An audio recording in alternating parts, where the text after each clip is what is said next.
బలూచిస్తాన్ స్వాతంత్రం ప్రకటించుకుంది. పాకిస్తాన్ ఆర్మీపై దాడి చేసిన బీఎల్ఏ బలూచిస్తాన్ లిబరేషన్ ఆర్మీ అని గత కొద్ది రోజులుగా మనం వింటున్నాం. అసలు బలూచిస్తాన్ అంటే ఏంటి? బలూచిస్తాన్‌కి, పాకిస్తాన్‌కి గొడవేంటి? ఎందుకని బీఎల్ఏ పాకిస్తాన్‌పై దాడులు చేస్తుంది?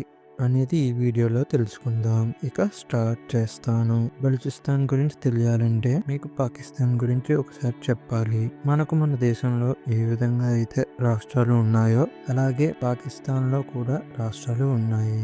అయితే వాటిని ప్రావిన్సెస్ అంటారు. పాకిస్తాన్‌లో ఉన్న 4 ప్రావిన్సెస్ ఏంటి అంటే పంజాబ్, సింధ్, ఖైబర్, బలూచిస్తాన్. మొదట్లో బలూచిస్తాన్ పాకిస్తాన్‌కు చెందిన భూభాగం కాదు.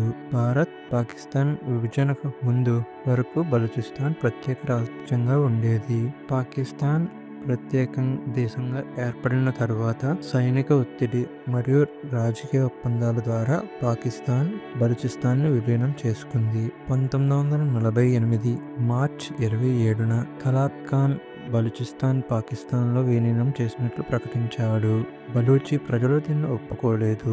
బలూచి ప్రజలు దీన్ని పాకిస్తాన్ ఆక్రమణ అని నమ్ముతారు. 1970ల నుండి స్వాతంత్ర ఉద్యమాలు బీఎల్ఏ బలూచిస్తాన్ లిబరేషన్ ఫ్రంట్ మరియు బలూచిస్తాన్ లిబరేషన్ ఆర్మీ కొనసాగుతున్నాయి.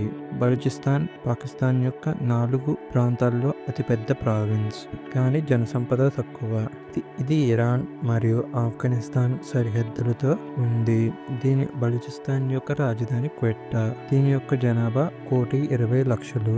దాదాపుగా పాకిస్తాన్లో 44% భూభాగం దీని సొంతం. బలూచిస్తాన్ సహజ వనరులు చాలా ఎక్కువ. గ్యాస్, బంగారం, రాగి, కోల్ వంటివి ఇక్కడ దొరుకుతాయి.